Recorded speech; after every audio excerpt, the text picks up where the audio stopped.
Why is it that you keep breaking promises to yourself? You say you'll start tomorrow. You say, this is the last time. But then the alarm goes off and you hit snooze. Again. Why? What exactly are you waiting for? Permission. A miracle. Let me tell you the truth, most people don't want to hear your mind is not your ally until you force it to be. Most people walk around every day with a mind that's working against them. You want to be better. You want to be focused. You want discipline. But the mind, it resists. It avoids discomfort. It craves pleasure. And here's the dangerous part, it is very, very good at justifying weakness. It gives you excuses wrapped in logic. You've had a hard day. You deserve a break. It's just this once. That voice, that's not your higher self. That's the lazy roommate in your head who's been running the show for far too long. So you want to be disciplined. Good. Then you have to hack your mind. Because if you don't take control of it, it will take control of you. And discipline doesn't come from inspiration. It doesn't come from motivation. It comes from one thing: force. You've got to stop waiting for motivation to strike like lightning. That moment where everything feels right, where the mood is perfect, where you feel like showing up, that's a fantasy. It's a lie your mind tells you to keep you soft, to keep you tame. Discipline isn't born from comfort. It's born from defiance. It's the refusal to let your emotions run the show. You think discipline is a trait some people are just born with. No. It's a decision. A decision you make again and again, especially when it's inconvenient, especially when it hurts. You won't always want to get up early. You won't always feel like training, or studying, or having the hard conversation. But that moment, that exact moment when your mind says, not today, that's your entry point. That's where real discipline begins. Because doing what's hard when it's hard, that's how you build strength, not physical strength, mental integrity. The kind no one can see, but everyone can feel. People who succeed aren't superhuman. They've just mastered the art of showing up without permission. They don't negotiate with their laziness. They don't wait for the stars to align. They act. And they act now. Because they know something most people don't. Discipline isn't something you wait for. It's something you become. Your mind will not hand you discipline on a silver platter. It will fight you. It will push back the moment you try to change. Why? Because your brain is hardwired for one thing, survival. And to your brain, survival means safety. It means routine. It means staying right where you are. So when you decide to level up, when you choose discomfort, challenge, discipline, your mind sees it as a threat. It sends out warnings. Fear, doubt, fatigue. And if you're not trained to recognize that resistance for what it is, you'll believe it. You'll think something's wrong with you. That you're not ready. That you're not capable. But you are. That resistance isn't a stop sign, it's a signal. It means you're entering territory most people avoid. That's good. That's where the shift happens. You have to treat your mind like a wild horse. If you don't grab the reins, it will run in every direction except forward. You want control. You better be willing to fight for it. Because your mind will test you. It will scream for comfort. It will beg you to hit snooze, skip the gym, put it off until tomorrow. You think this means you're broken. No. This means you're human. But the difference between the average and the elite, the weak and the unstoppable, is that the elite override that system. They feel the resistance and move anyway. Because they understand something critical: your mind may resist growth, but it will respect control. And once you train it, once you teach it that you're in charge, it starts to follow. Not instantly, not easily, but eventually and relentlessly. Excuses are seductive. They whisper just the right words at the right time to make quitting feel reasonable. You're exhausted. You've had a rough day. One time won't matter. And the most dangerous part, they sound logical. They sound mature, even responsible. But underneath all that polite language is the same thing every time: weakness dressed up as wisdom. Your mind will use intelligent words to protect your comfort zone. And if you're not brutally honest with yourself, you'll fall for it. Over and over again. You can't conquer anything if you keep negotiating with lies. And make no mistake, excuses are lies. They don't come from your highest self. They come from the part of you that fears challenge, fears growth, fears the discomfort of stepping up. That voice is clever, it's smooth, and it's persistent. But you don't owe it your attention. In fact, you owe it silence. Every time you listen to an excuse, you're strengthening the part of you that wants to stay mediocre. Every time you say, "I'll start tomorrow," you're voting against your future. You're not just delaying a task, you're delaying who you're becoming. So if you want to be disciplined, you need to become fluent in your own self-deception. You need to be able to hear your excuses and instantly recognize, this isn't truth. This is comfort talking. And then you move anyway, not because it feels good, but because you've made a choice. You will not be lied to by your own mind. Your mind is like a muscle. And just like a muscle, it doesn't grow by being comfortable. It grows through resistance. Discipline isn't a switch you flip. It's a skill you train. That means doing the hard thing over and over until it becomes who you are. You don't become strong by thinking about push-ups. You become strong by doing them, especially when it burns. The same is true for your mindset. You don't build mental toughness by watching motivational videos. You build it by forcing action when every part of you wants to quit. Start with the small things. Wake up when you say you will, no matter what. Make your bed with precision. Show up 5 minutes early. Finish that last rep when your legs are shaking. These are not random tasks. These are mental training drills. Every time you follow through on a small promise, you're sending a message to your brain: we do hard things. We don't escape, we finish. And the beauty is, the more you do it, the less negotiation there is. You rewire your brain to obey direction, not emotion. It starts listening to your will, not your feelings. You stop needing motivation because repetition becomes your rhythm. You become dependable, not to the world, but to yourself. And that's where real power lies. Not in how much you say you'll do, but in how consistently you show up when no one's watching. That's the real training. That's the real win. You are what you do repeatedly, plain and simple. You want to change your life, change your habits. You want to become disciplined, then prove it through repetition, not once, not twice, but relentlessly. The problem is, most people want results without identity. They want to be in shape without becoming someone who trains. They want success without becoming someone who grinds. But it doesn't work like that. The actions must come first. You don't wait until you feel like a disciplined person to act disciplined. You act like one, over and over again, until your brain catches up. Because that's how identity works. It's not a light bulb. It's a slow build. Brick by brick. Every time you follow through, you're casting a vote for the kind of person you say you want to be. You're not just waking up early. You're becoming someone who honors their word. You're not just eating clean. You're becoming someone who controls their impulses. You're not just finishing the task. You're becoming someone who doesn't leave things undone. It's not about the act. It's about what the act says about you. But here's the truth: your brain will fight this process. It'll tell you, this one time doesn't matter. It'll say, you've already failed today, so what's the point? That's garbage. That's not your truth talking, that's your pattern talking. It's trying to hold on to the old version of you. The version that quits. The version that makes excuses. The version that lives for comfort instead of purpose. And if you don't disrupt that pattern with deliberate, consistent action, you'll never break free. This is why repetition is everything. You have to earn your new identity. No one's handing it to you. It's not enough to know what to do. You have to train yourself to do it automatically. When it's cold, when you're tired, when it's boring, when nobody claps for you. Especially then. That's when the transformation is actually happening.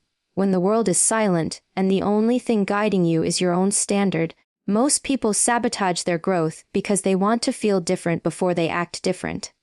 But that's not how your mind changes. Your mind follows behavior. You lead by example, to yourself. Discipline isn't a belief, it's evidence. And you build that evidence through action, repetition, and consistency. It's not sexy. It's not glamorous. But it works, and more importantly, it lasts. Let me be brutally clear: you will never rise above the standards you hold yourself to in private. Your rituals, your self-talk, the way you show up when no one is watching, that's where the real game is played. Every time you break a promise to yourself, no matter how small, you erode self-trust. And the scary part is, you don't even notice it right away. It creeps in. You start feeling anxious, insecure, unsure, not because you're lacking ability, but because you're lacking evidence of who you want to be. But the reverse is also true. When you keep your promises, even tiny ones, you build something priceless: self-respect. You start to feel solid, certain, centered, because you've shown yourself you can rely on you, and when you trust yourself, everything changes. You speak with more weight. You move with more conviction. You stop looking for validation because you've already validated yourself through action. And repetition is what anchors this identity. It makes your discipline automatic. It makes excellence your baseline. You don't have to try to be focused. You are focused because you've conditioned it. You don't have to hype yourself up to do the hard thing. You do the hard thing because that's your standard. That's your identity, and that's why repetition matters more than intensity. It's not about going hard once. It's about showing up always. You want to hack your mind? Then understand this. Your brain learns through what it experiences most. It believes what you show it, not what you say. So when you push through resistance over and over, your mind adapts. It stops panicking in discomfort. It starts operating with discipline as the default, not the exception. But it takes time, it takes grit, and it takes being relentless with yourself. Not cruel, but non-negotiable. That's what separates the mentally elite from the average. They train until discipline isn't something they have to force, it's who they are. But they didn't start that way. They built it. One act at a time, one day at a time. They showed up for the reps even when no one cared, because they knew the truth: greatness is boring. It's repetitive. It's lonely. But it's also powerful. Because while everyone else is waiting to feel ready, the disciplined are creating their readiness through reps. So if you're serious about transformation, stop trying to leap and start stacking. Stack the actions. Stack the proof. Stack the days where you showed up, even if imperfectly. Because that stack becomes your foundation. And once it's solid, nothing can shake it. Not fear, not failure, not setbacks. Because your identity isn't built on hope, it's built on hard evidence. You become disciplined by acting disciplined. You become focused by practicing focus. You don't find willpower, you forge it. And you do it through repetition. Through the daily grind. Through the choices no one sees but everyone eventually feels. That's where your power lives. That's where transformation begins. And that's how you stop chasing discipline and start embodying it, until it's no longer a struggle, but your second nature. If you're waiting for it to feel good, you've already lost. Growth is not meant to be comfortable. It's supposed to stretch you, to press you, to hurt a little. That's the price of evolution. And most people, they avoid pain like it's poison. The moment it gets uncomfortable, they back off. They say, "This isn't for me," or "maybe later," or "I'll try again when life calms down." No, that's not how discipline is built. That's how mediocrity is maintained. You want to change? Then get comfortable being uncomfortable, because pain is the entry ticket to every next level of your life. Here's the truth nobody wants to admit. Pain is your teacher. It exposes your weakness, your ego, your blind spots. It doesn't care about your schedule or your mood. It will show up whether you're ready or not. And when it does, you better be willing to lean in. Because the more you avoid pain, the more power it has over you. But the more you face it, the more you reclaim that power. There is no version of discipline that doesn't involve struggle. It's supposed to be hard. It's supposed to burn. It's supposed to feel like everything in you wants to quit. That's the exact moment you need to stay. That's where the growth is. That's the rep that counts. Not the easy one. Not the one you do with a smile. The one you do with your hands shaking, your lungs burning, your doubts screaming. And still, you don't stop. You push through. You finish. That's where discipline is born. Most people think pain is a sign to stop. But the disciplined, they see it as proof they're exactly where they need to be. Because pain means you've hit the edge of your current capacity. And pushing past that edge, that's what creates strength. Not just physical, but mental, emotional, psychological. You build grit by walking through fire, not by avoiding it. And here's what happens when you start treating pain like a signal instead of a threat. You stop fearing it. You stop letting it dictate your behavior. You stop flinching every time life gets rough. Instead, you develop composure, calm control. You learn to breathe through pressure instead of break under it. That's the mark of real discipline, not just surviving discomfort, but commanding yourself inside it. Because eventually, you realize something powerful: pain isn't the enemy. It's the compass.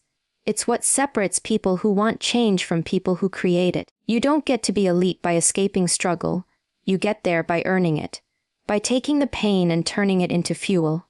Every hardship becomes a lesson, every setback becomes a step forward, and every moment of doubt becomes a test you choose to pass.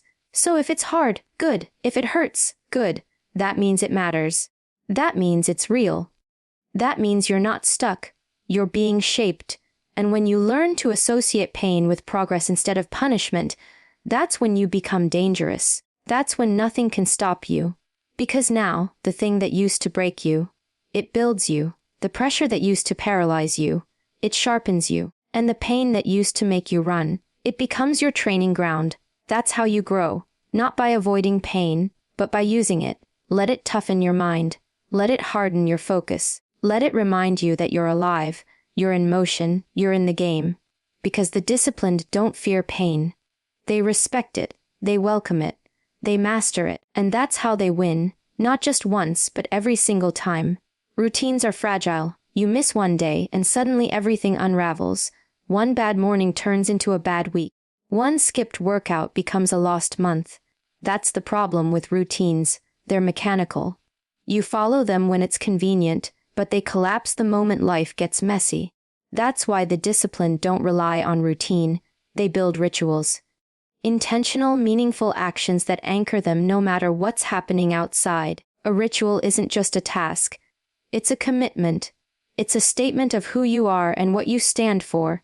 You don't brush it off because you're tired. You don't push it aside because your schedule changed. You protect it because it's sacred. It's the thing that keeps you centered when everything else is chaotic. Think about it. Anyone can wake up early for a week. Anyone can eat clean when they're motivated. That's routine. It's surface level. But when you attach purpose to the action, when you make that workout about resilience, when you make that journaling about sharpening your mind, when you make that cold shower about hardening your resolve, that's when it becomes a ritual. That's when it becomes unbreakable. Ritual is what you fall back on when your feelings betray you. And they will betray you. There will be days you don't feel like it. Days when the world pulls at you from every direction. Days when the noise outside tries to drown the voice inside. That's when your ritual saves you. That's when it reminds you who you are. Not who you said you'd be on January 1st. Who you choose to be right now. It's not about going through the motions. It's about injecting meaning into them. That cup of coffee before the grind. That's not just caffeine. That's your pre-battle armor.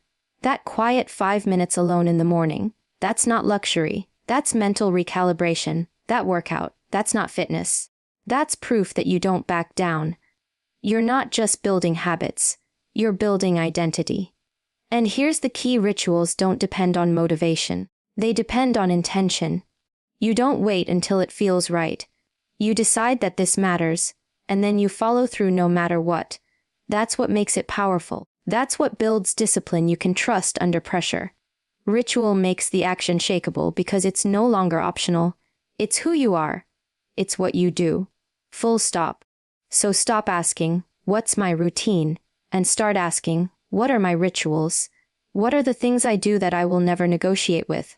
What do I protect no matter how tired, how busy, how off track I feel? Because those things, they're your anchors. They're your mental armor. And they're what will separate you from every other person who falls off the path the second life gets loud. Ritual builds structure in the chaos. It sharpens the mind, it trains the body, and it teaches the soul that you don't need perfect conditions to be consistent. You just need purpose. And once your actions have purpose, discipline stops being a chore. It becomes a reflection of who you've decided to be. And that version of you, that one doesn't fold, that one shows up, that one endures. Every single time. You want to know why most people stay stuck? Because they only look at the pain of doing the hard thing. They only see the struggle of showing up, the discomfort of discipline, the pressure of being consistent. But they never stop to look at the pain of not doing it. They never visualize the cost of inaction. That's the mistake. That's where mediocrity thrives. By keeping you focused on the temporary burn of effort and completely blind to the long-term devastation of avoidance. You need to see it clearly, not just what you'll gain by being disciplined, but what you'll lose if you're not. Picture your life 5 years from now, if you keep hitting snooze, keep breaking your own word, keep starting and stopping. Really see it. Not the fantasy, not the highlight reel you tell yourself you'll get to someday. The reality. The weight you carry in silence. The energy you don't have. The shame you hide in your excuses. The quiet regret that follows you every single day, whispering, "You could have been more." That version of your life should haunt you. Because if you don't let it scare you now, it will break you later. That's the cost of staying the same. And most people never calculate that cost. They just coast through life hoping things will magically get better without them getting better. It doesn't work like that. Growth isn't automatic. Success doesn't show up uninvited. You have to earn it, and you earn it by choosing the temporary pain of discipline over the permanent pain of regret. You want clarity. Imagine missing out on your potential because you were too tired to show up today. Imagine your future family paying for your lack of self-control. Imagine sitting across from your own child one day and not being able to teach them discipline, because you never taught it to yourself. That's what's really at stake. This isn't just about your goals. This is about who you're becoming and what kind of legacy you leave behind. People think the future is far away. It's not. It's already being built. Right now, in your habits, in your choices, in the decisions you make when no one is watching. And every time you choose comfort, you're reinforcing a future where your dreams stay stuck on the shelf. You want to be great? Then don't just think about what it takes. Think about what it costs not to. That's where your fire comes from. That's how you stay locked in on the days you want to quit. Because quitting is not free. Procrastination has a price, and the invoice always shows up. Just a little later, and a lot heavier. So next time you feel yourself slipping, don't just think about how hard it is to keep going. Think about how hard your life becomes if you don't. Think about the anxiety that builds when you keep breaking your promises. Think about the confidence you never get to feel because you keep taking the easy way out. That version of you, the one buried under excuses, that's not who you are. But that will be who you become if you don't change. And it starts here. It starts now. Because the pain of discipline is sharp, but it's short. It's the kind that shapes you. But the pain of regret, that one lingers. It infects everything. And worst of all, it's completely avoidable. All it takes is making the hard choice, now so you don't have to carry the weight of never choosing at all. That's how you hack your mind.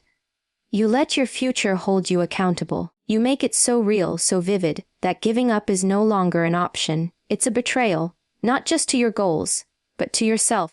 Confidence isn't something you're born with. It's something you build. And it doesn't come from compliments, from likes, from people clapping when you succeed. That's not confidence. That's approval addiction. Real confidence, the kind that's unshakable, comes from one thing: self-trust.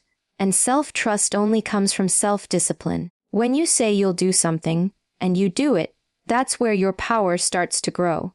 Quietly, internally, consistently. You don't need someone else to believe in you. You need to believe in you. But how can you when you keep watching yourself quit? When every time you say, "Tomorrow I start," you already know deep down it's a lie. You can't feel powerful when your own words don't hold weight. You can't respect yourself when your actions don't match your intentions. It chips away at you, piece by piece. You start to hesitate. You start to shrink. You start to doubt, not because you aren't capable, but because you've trained yourself not to trust your own promises. But here's the shift: discipline rebuilds that trust. Every small commitment you keep is proof. Proof that you are who you say you are. Proof that your word means something. Proof that you don't just wish for change, you work for it, and that proof stacks. You wake up, and you know you'll follow through. You don't need motivation. You don't need hype. You've got evidence, and nothing is more powerful than that, because now, when life throws a punch, you don't flinch. You know you can handle it. Why? Because you've handled yourself. People chase confidence like it's something you can buy or borrow. It's not, it's earned. In silence. In the mornings when you don't want to get up. In the moments when your emotions tell you to back off, and you choose to step up anyway. That's where self-respect is born. Not in the easy moments, but in the disciplined ones. That workout you didn't skip. That wasn't about fitness. That was about integrity. That meeting you showed up for when no one expected you to. That was about identity. That tough choice you made when it would have been easier to walk away. That was about becoming the kind of person you can count on. When you build self-discipline, you become unstoppable, not because the world changes, but because you change. You become the anchor. The one who doesn't need outside conditions to stay on course. You stop asking, "Can I do this?" And you start saying, "Watch me." Not out of arrogance, but out of certainty. Because when your habits are aligned with your goals, and your actions align with your words, you become a force. So stop trying to feel confident. Start giving yourself reasons to be confident. Keep your word. Follow through. Show up when it's inconvenient. Do the thing you said you'd do long after the mood you said it in is gone. That's how you build real self-belief. That's how you earn your own respect. And once you've got that, no one can take it from you. Because it doesn't come from them. It comes from within. Everyone wants freedom. Freedom to choose, freedom to live, freedom to speak, to move, to succeed. But nobody wants to admit the cost. Real freedom doesn't come from doing whatever you feel like. That's not freedom. That's chaos. That's letting your impulses drive your life. That's being a prisoner to your emotions, your cravings, your distractions. The truth is, discipline is freedom. It's the structure that holds everything together when the world tries to pull you apart. Because without discipline, you're not free. You're a slave to inconsistency. You're chained to the highs and lows of motivation, to your moods, to the chaos around you. You think you're in control because you do what you want, but what you want in the moment is rarely what you truly need to become.